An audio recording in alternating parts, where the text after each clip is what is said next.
Racism has been a long-standing problem in United States history. Racism has been a long-standing problem in Unitarian Universalist history.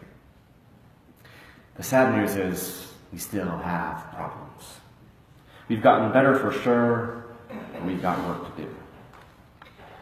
Many of you may have heard or noticed when Reverend Peter Morales, the former president of the UUA, the Unitarian Universalist Association, you may have noticed that he abruptly resigned last year, 3 months before the end of his term. Morales resigned in response to a hiring controversy after a senior position at the UUA with 2 final candidates, a white man and a black woman, was offered to the white man. We don't know the specific reasons that this specific white man was chosen over this specific black woman, but the incident was a catalyst for lifting up a racial disparity within UUA staffing ranks.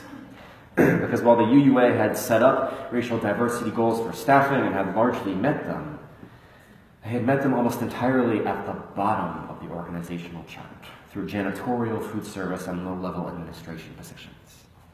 The upper levels of the UUA organizational chart is still to this day populated predominantly by white people, despite years of qualified black applicants submitting their resumes.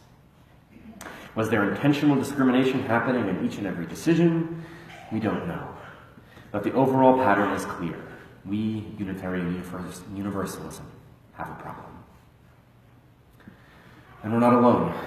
Our country continues to grapple with institutional structures of racism as well as individual acts of racism.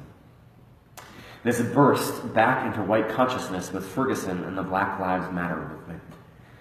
And I say burst back into white consciousness because it has never been out of black consciousness.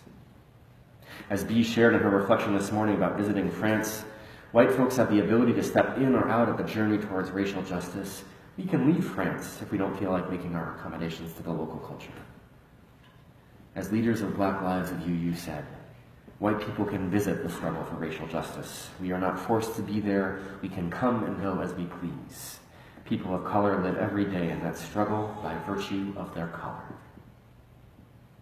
White parents don't have to have a conversation with their black sons about what to do if they are stopped by the police to keep from getting shot.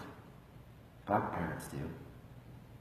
White people while we still have to worry about getting arrested for doing drugs, don't have to worry about being targeted like black people do. Our gigantic prison population in this country is driven primarily by drug convictions and is overwhelmingly men of color. But studies show over and over again that black people don't use drugs more than white people. If anything, white people will use drugs more. But black people are targeted. So Ferguson and Black Lives Matter brought racial injustice back into white consciousness, and thankfully back into the national conversation, where it should have been all along. Because honestly, it really should have been in the national conversation already. If not because of Michelle Alexander's book, published in 2012, The New Jim Crow, and for so many other reasons. But in 2012, she published The New Jim Crow, which highlights how the targeting of black people by police forces across the country have essentially recreated the old system of Jim Crow, where legally black people, people of color, are disenfranchised. People of color have been disproportionately imprisoned and then lead a second-class existence as felons once they've been freed, oftentimes being denied the right even to vote. I haven't met anyone who has read the book and walked away feeling like there is something deeply wrong with the criminal justice system in our country. Everybody I've read has had that impression. So if you haven't had a chance to read it yourself, I really encourage you to do so. If that's not enough to convince you that we already should have been having the conversation even before Ferguson and Black Lives Matter, let's talk for a minute about Confederate flags and monuments. There are still hundreds, if not a couple thousand, Confederate flags and monuments proudly displayed across our country in government institutions and public places. Now, of course, some folks are arguing that they're historical, but really they are monuments to a group of people who were explicitly defending the institution of slavery, the ownership of black people by white people. Why is it only now that we're thankfully moving to take some of these flags and monuments down? Were they not problematic 5 years ago? 10 years ago? What has changed, of course, is our awareness and our willingness to do something about it. But there's still hundreds more to go, with no plans as of yet for many of them to be removed.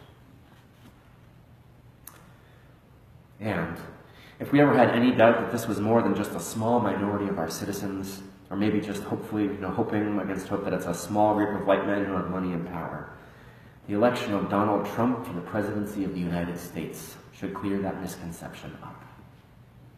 He was barely using dog whistles. Dog whistles are comments intended to quietly signal racism to those who hold racist perspectives without giving it away, per se.